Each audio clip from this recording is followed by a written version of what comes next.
સમાચાર અમદાવાદથી મળી રહ્યા છે, જ્યાં ચાંદખેડા વિસ્તારમાં ખીરું ખાધા બાદ મોત થયું હતું તેવો આક્ષેપ હતો। આખા કેસમાં પોસ્ટમોર્ટમ રિપોર્ટની રાહ જોવાતી હતી। હવે એ પોસ્ટમોર્ટમ રિપોર્ટ આવી ગયો છે। 3 વર્ષની બાળકી, એના પીએમ રિપોર્ટમાં ખુલાસો થયો કે હાનિકારક બેક્ટેરિયાના કારણે મોત થયું છે તેવી વિગતો પીએમ રિપોર્ટમાં મળી। હવે સવાલ એ કે બેક્ટેરિયા ક્યાંથી આવ્યા તેની તપાસ કરાશે। દાવો થઈ રહ્યો છે કે ખીરું ખાતા 2 બાળકીઓના મોત થયા હતા। 29 માર્ચે આ બનાવ બન્યો હતો કે જ્યાં એક સાથે આખો પરિવાર પહેલા બીમાર પડ્યો હતો। માતા પિતા અને બંને બાળકી બંને હોસ્પિટલમાં હતા। જો કે બાળકીઓના મોત થયા, માતા પિતા બંને બચી ગયા। 2 બાળકીઓના મોત બાદ હવે રહસ્ય હતું કે આખરે આમાં પીએમ રિપોર્ટ આવશે ત્યારે આમાં શું વાર આવશે, પણ રિપોર્ટમાં હાનિકારક બેક્ટેરિયા કહેવામાં આવી રહ્યા છે। હવે એનો શું અર્થ થાય તો પોલીસ વધુ વિગત આપશે, પણ આ અંગે જાણકારી આપશે અમારી સાથે અર્પિત દરજી ફોનલાઈન પર જોડાઈ ગયા છે। જી અર્પિત। ખૂબ ટેકનિકલ આખું રીઝન હાલ પ્રાથમિક તબક્કે જે સમાચાર સામે આવ્યા છે એના આધારે કહી શકાય।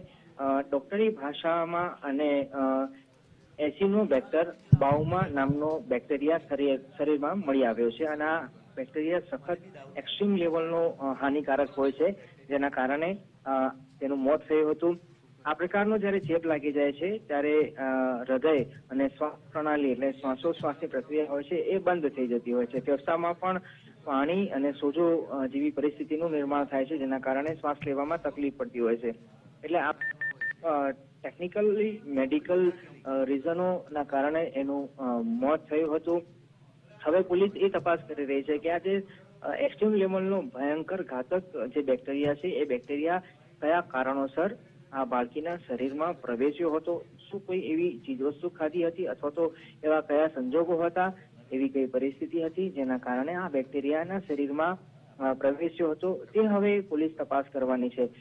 પીએમ રિપોર્ટ પર આખો નિર્ભર હતો, ડોક્ટરોનો અભિપ્રાય લેવાનો હતો, એ હવે બાબત સ્પષ્ટ થઈ ગઈ છે। એટલે પોલીસ હવે બની શકે છે કે ફરીથી એના માતા પિતા અને પરિવારજનોની પૂછપરછ કરી શકે છે, કેમ કે અત્યાર સુધીની પૂછપરછ હતી એમાં પોલીસ દ્વારા કોઈ ઝેરી પદાર્થ ખવડાવવામાં આવ્યો છે કે કેમ, અથવા તો કોઈ એવી અઘટિત ઘટના બની હતી કે કેમ, એ પ્રકારના આધારે એ બેઝના એ તથ્ય એ તર્કના આધારે પૂછપરછ કરવામાં આવતી હતી। આખી તપાસ એ દિશામાં થઈ રહી હતી, કેમ કે હવે આ રિપોર્ટ પીએમ આવી ગયો છે, એટલે પીએમ રિપોર્ટમાં જે તથ્યો હકીકત સામે આવી છે એના આધારે એની પૂછપરછ કરવામાં આવશે અને એ પૂછપરછ દરમિયાન તેમને ક્યાં ક્યાં અન્ય જગ્યાએ કોઈ એવી ચીજવસ્તુઓ આરોપી હતી અથવા તો એના ખાવામાં આવી ગઈ હતી, બાળકી બીજે ક્યાં ગઈ હતી આ સમયગાળા દરમિયાન, એનું મોત થયું એના સમયગાળા પહેલા ક્યાં ગઈને બીજે કંઈક ખાધું હતું, કોઈ ખોરાક લીધો હતો કે કેમ, તમામ બાબતોની તપાસ હવે આ પીએમ રિપોર્ટના આધારે એના બેઝ પર કરવામાં આવશે।